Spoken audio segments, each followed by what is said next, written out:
Here in this code sample we have the definition for the function getFunction.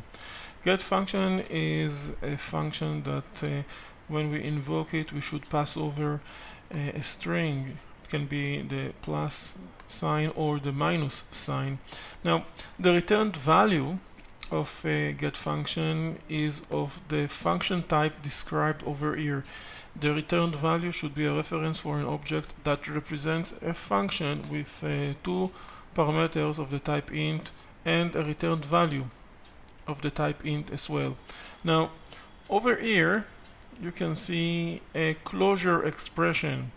This closure expression is equivalent to a reference for an object that represents an anonymous function with two parameters of the type int. The first parameter is a, the second is b, and this anonymous function, its returned value is also of the type int, and it is actually the result of calculating a plus b.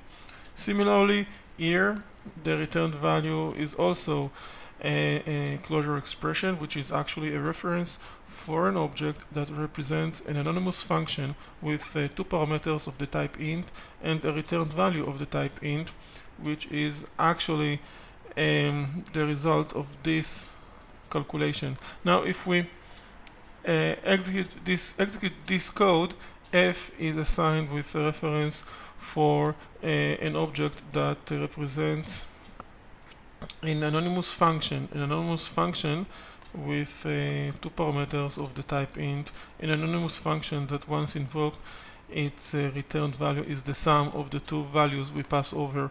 If we try to execute it, then you can see that the result is 7, just as expected.